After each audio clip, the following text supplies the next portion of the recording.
హరి ఓం. ఈశావాస్యోపనిషత్ 17వ మంత్రం. వాయురనిలం అమృతమథేదం భస్మాంతగం శరీరం. ఓం కృతో స్మర కృతగం స్మర కృతో స్మర కృతగం స్మర.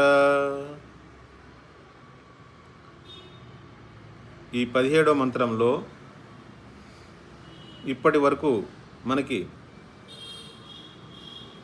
ఈశావాస్యం ఇదం సర్వం అని చెబుతూ ఆ సర్వం అంటే ఎక్కడెక్కడ ఏ విధంగా భగవంతుడు అన్ని చోట్ల ఉన్నాడు, అన్ని కాలాల్లోనూ ఉన్నాడు. ఆయన్ని తెలుసుకున్న వాళ్ళు, ఆ ఏకత్వం అనుపశ్యత అలా ఉన్నవాళ్ళు శోకాన్ని మోహాన్ని దాటేస్తారు. ఎవరైతే అందరిలోనూ ఆత్మనే చూస్తారో, ఆత్మలోనే అందరినీ చూస్తారో వాళ్ళు ఎవరిని ద్వేషించరు. అలాగే బ్రహ్మతత్వాన్ని లేదా ఈశతత్వాన్ని తెలుసుకోని వాళ్ళు చీకటి లోకంలోకి వెళ్ళిపోతారు అని చెబుతూ కర్మ, భక్తి, జ్ఞాన మార్గాలన్నింటినీ ఏ రకంగా సమన్వయం చేసుకోవాలో చెప్పిన తర్వాత ఆ చెప్పిన రీతిలో మనం సమన్వయం చేసుకున్నట్లయితే అప్పుడు మనకి వచ్చే అవగాహన, ఎరుక సోహమస్మి, ఆ ఈశతత్వమే నేను, సో అహం అస్మి, నేను కూడా ఆ ఈశతత్వాన్నే నేను అంటే మనలో ఉండే జీవత్వాన్ని తీసేసి మనలో ఆ ఈశత్వాన్ని లేదా ఆ భగవతత్వాన్ని పూర్తిగా నింపే కార్యక్రమం ఈ ఉపనిషత్ చేస్తోంది. అంటే మనలో ఉన్న జీవత్వాన్ని తీసేసి దాని బదులుగా మనల్ని ఆ ఈశస్థాయికి మనల్ని లేపుతోంది, అంత పైకి తీసుకెళ్తోంది. కాబట్టే దీని పేరు ఈశావాస్య ఉపనిషద్ అన్నారు. గత మంత్రంలో మనం చెప్పుకున్నాం, ఈశ భగవంతుడు అన్ని చోట్ల ఉన్నాడు కాబట్టి, నాలో కూడా ఉన్నాడు కాబట్టి, నాలో ఉన్న నేనుని వేరుగా పెట్టుకున్నప్పుడే సమస్యలు వస్తున్నాయి. కాబట్టి నాలో ఉన్న నేనుని ఆయనలో కలిపేయాలి. నది వెళ్ళి సముద్రంలో కలిసిపోవాలి. అలాగే మనలో ఉన్న నేను కూడా ఆ భగవతత్వంలో కలిసిపోవాలి. సోహమస్మి అనే అవగాహన, ఎరుక మనకి రావాలి. అది రాలేదనుకోండి ఏమవుతుంది? మనం చాలా సాధన చేస్తాం, అయినా సరే ఒక్కొక్కసారి ఆ అవగాహన, ఎరుక రాదు. అంటే ఎందుకని రాదు? కేవలం ఏదో కొంత బీజత్వం మిగిలిపోయింది.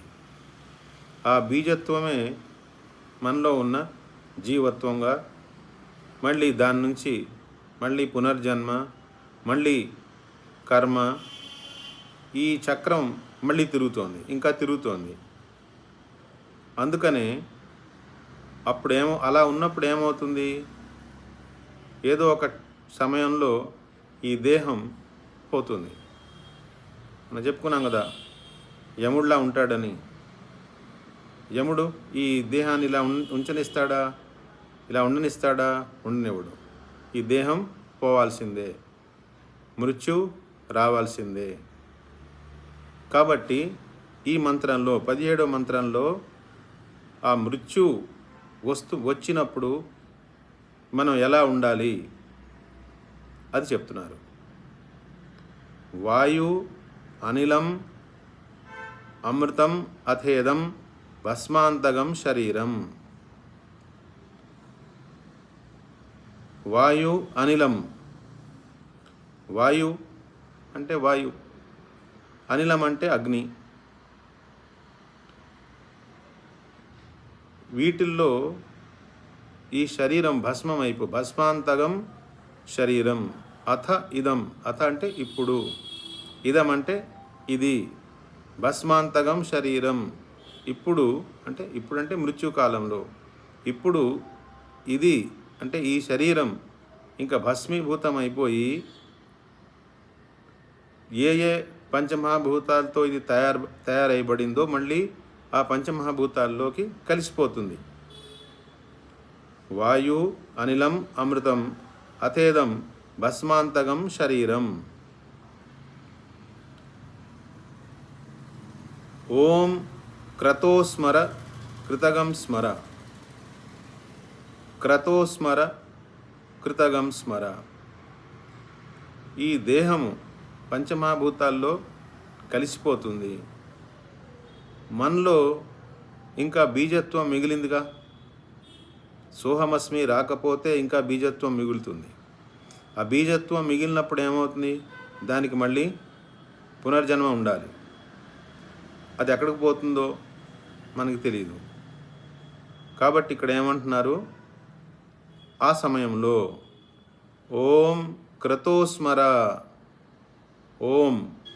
ఓం అంటే ఆ బ్రహ్మతత్వానికి, భగవతత్వానికి మన వేదాలు ఇచ్చిన పేరు, అంటే భగవంతుడి యొక్క పేరు ఓం. ఓం క్రతో అంటే భగవంతుడు, పరమాత్మ, బ్రహ్మము. ఎందుకంటే ఆ బ్రహ్మములోంచే అన్నీ వస్తున్నాయి. ఆయనలోంచే సృష్టి వస్తుంది, ఆయనలోనే సృష్టి ఉంటుంది, ఆయనలోనే సృష్టి కలిసిపోతుంది. కాబట్టి అసలైన కర్త ఎవరు? ఆయనే. ఆ అసలైన కర్తనే ఇక్కడ ఏమన్నారు? క్రతో అంటున్నారు. క్రతో అంటే అసలైన కర్త అని, సర్వం చేసేది ఆయనే. క్రత అంటే అసలైన కర్త అన్నమాట. కృతి అంటే చేయబడినది, ప్రకృతి ప్రకృష్ట రూపేణ చేయబడినది. క్రతో అంటే చేసినవాడు, చేయించేవాడు. సో అల్టిమేట్గా చేయించేవాడు, చేసేవాడు ఎవరు? భగవంతుడు. ఆ భగవంతుడికి ఇచ్చిన పేరు ఓం. కాబట్టి ఇక్కడ ఏమంటున్నారు? ఓం క్రతోస్మర. ఆ భగవంతుడిని తలుచుకో. మృత్యుకాలంలో ఈ దేహము పంచమహాభూతాల్లో కలిసిపోతుంది.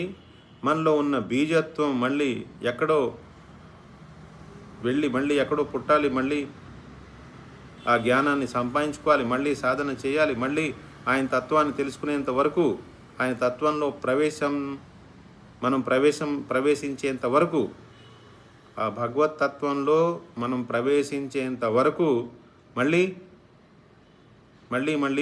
ఆ జన్మలు ఉంటూనే ఉంటాయి. కాబట్టి ఇక్కడ ఏమంటున్నారు? ఆ మృత్యుకాలం వచ్చినప్పుడు దేహం పంచమహాభూతాల్లో కలిసిపోతోంది. కాబట్టి ఇప్పుడు ఆయన్ని తలుచుకో.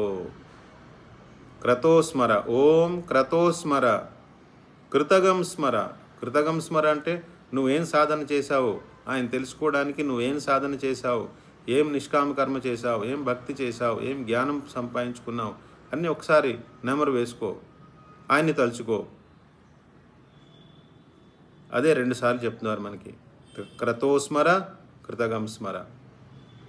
వాయుర్ అనిలం అమృతం అతేదం భస్మాంతకం శరీరం. ఓం క్రతోస్మర కృతగం స్మర, క్రతోస్మర కృతగం స్మర. మనకి భగవద్గీతలో కూడా వస్తుంది, అంతకాలే చ మామేవ స్మరణ్ముక్త్వా కలేవరం. ఈ దేహాన్ని విడిచిపెట్టేటప్పుడు అంటే అంతకాలే చ మామేవ స్మరణముక్త్వా. మామేవ స్మరణం అంటే నన్ను తలుచుకుంటూ దేహాన్ని విడిచిపెట్టాలి అంటున్నారు.